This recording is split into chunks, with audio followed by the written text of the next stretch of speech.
Hi everyone, Greg Miller here with another edition of Special Situations Investing. And today we are talking about the SEC website and how to navigate it in order to improve your special situations investing process. Check it out. Hey everyone, welcome back to another edition of my YouTube channel on special situations investing and my personal investing practice. As a quick disclaimer, this video is for educational purposes only. Any companies that I mention in this presentation are discussed solely for illustrative purposes.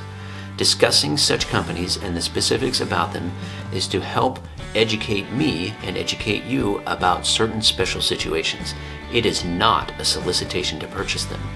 I recommend that you conduct your own research and identify why you might want to own the company yourself prior to your committing of any funds.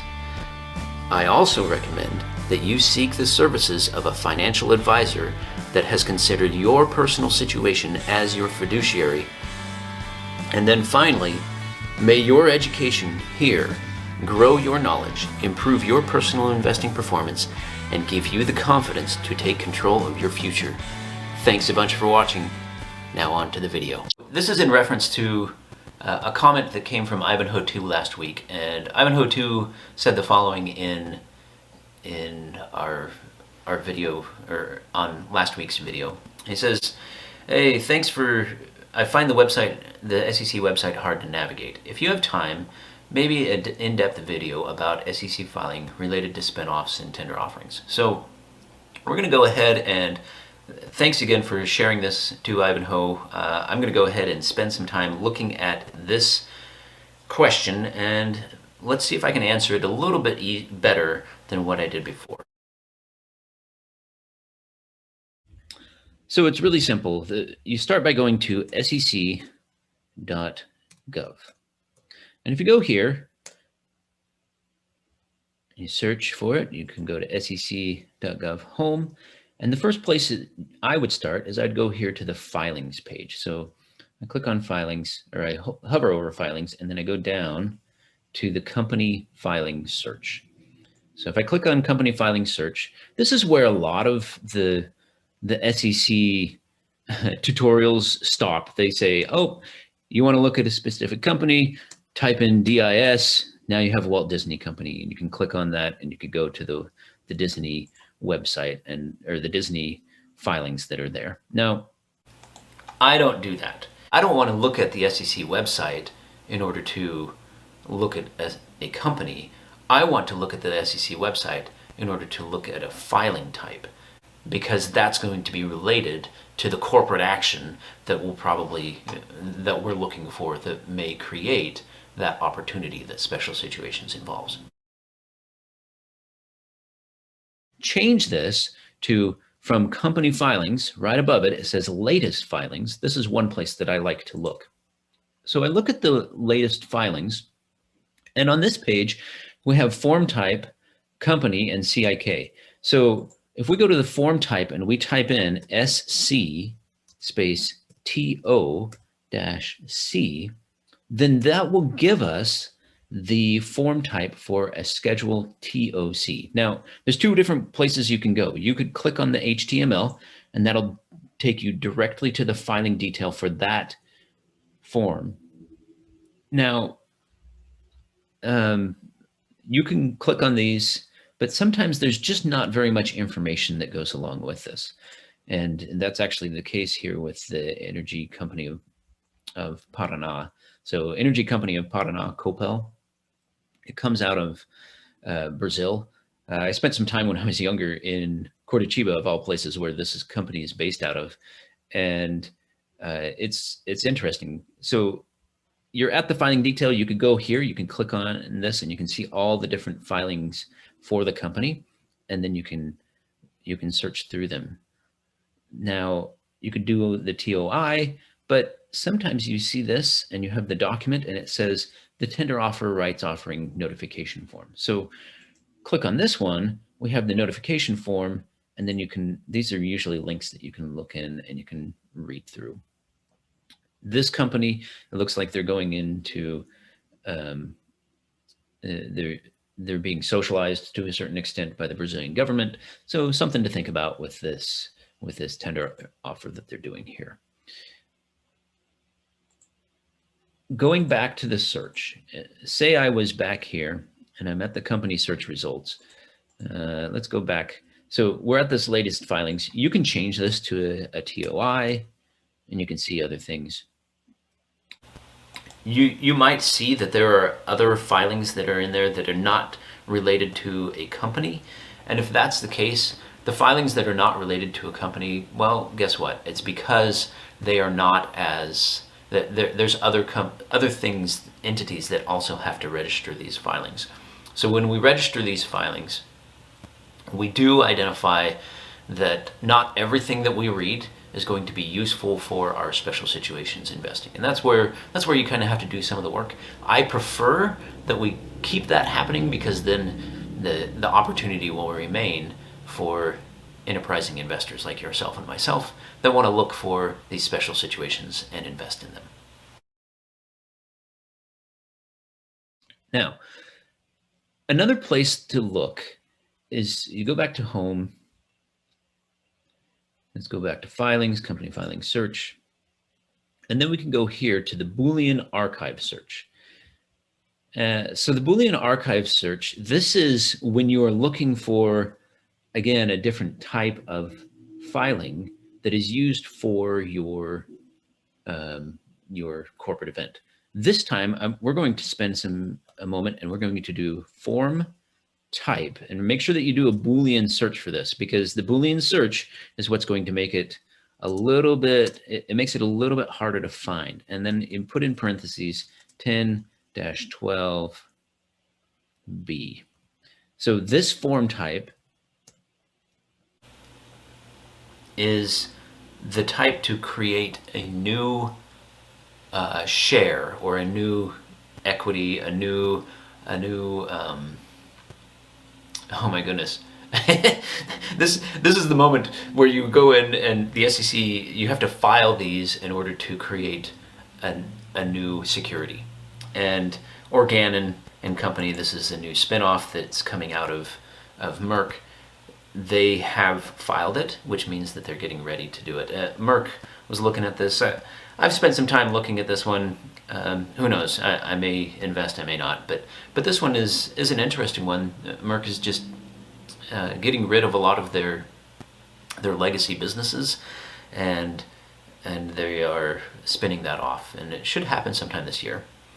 That's not a solicitation to buy it. I'm personally not saying that I'm buying it at this time. I just so that you are aware, that's what I'm looking at with this one. And you look in here, and there's a couple of different descriptions. There's a lot of different things that you can look at. But if you look at this Exhibit 99.1, usually the Exhibit 99.1 has the most usable information in any of these forms. And if you look into these, you can click on it and identify the questions and answers about the separation and distribution. They don't have a lot of information on this yet, the information that I look at. If you've read my book on spinoffs, you will know that this is one of the primary areas that I like to look when I look at a spinoff. And some of the things that I'm looking for, none of them are in there. We don't know how many shares will be given for the distribution. We don't know the conditions of the distribution. We don't even know the date of the distribution. So there's a lot of stuff that you can do. You could do pre-investment research on this, and spending the time to do the pre-investment research on this is probably a good idea. I've found that investing pre a spinoff is usually a little bit more lucrative for me personally, but I know that there are people that invest in different areas and over different time frames than I do. So we've looked at those two different ways to look at it. And then in preparation for this video, I also found that there's another place where you could do some of your research on the SEC website. And this is the Edgar full text search. And if you click on if you go into the Edgar full, like you're in the company filings page, and then you go here to Edgar full text search, this one is this is an updated version of what Edgar is doing. This was not around when I first started investing, and it's pretty good. It's pretty slick. If you go to, like, say we type in tender here, we can look by the name of what a tender is. And if we do it in the past couple of weeks, and we do some searching, we can see this. Hey, there's the Prospect Capital tender offer, and here's the CRA tender offer statement. And you click on this, and voila, we have the tender offer and all the things that are going on with it. And you could open up the document, you could look at it directly, or you could just read it directly from the screen here. If you want to, you can say you go in here, you open up the document, you can always print it as a PDF and then print it onto your computer. If you want to have a hard copy, that's always an opportunity that you can have. But anyway, there's lots of different things that you can do with that. All right. So after looking at how to navigate the website, hopefully to Ivanhoe, that helps you see how you can go ahead and navigate through the website, the SEC website, and really understand what it is you're looking for. It's, again, this is not focused on looking at a company specifically, but you can do it that way. And I would recommend that if you look at the company and you identify a company that has one of these special situations that you're investing in, that you spend some time looking at that directly, and don't be afraid to look through the different forms that are around that same date, because that will give you the most complete information on the tender offer or the filing of the Form 10-12B. So you spend some time, you read through those, and then that can help you make your decision on whether or not you want to do it. If you guys like me sharing this little tutorial and this was really useful for you, please hit the like button and subscribe if you haven't already done so. If you comment and you're asking a question that I know that I can answer, I will definitely answer it. Sometimes I have people ask me questions and I will tell you up front if I can't answer them, or if it's not something that's kind of in my wheelhouse, because I know I'm not an expert in this. And going over some of the forms for you as a special situations aspiring investor just like me, some of the things that I'm looking for right now are your schedule or your Form 10-12B. Again, that's associated with creating new securities, and that is for the spin-offs. That's what I'm looking for with that one. Your Schedule 14D9 is a communication to shareholders related to a tender offer, and there's a couple others that would be included in that. So after the 14D9, there's also the CB. So this is a notification form that's related to tender offers. And then if you go to, and then there also is the Schedule TOI and the TOC. Now there is a Schedule TOT, and I just haven't found that one has been very fruitful, and it doesn't seem like it's filed as often. That's an opportunity, because if it's not filed as often, that means that most people are not paying attention to it, and there might be opportunities for future tender offers in there.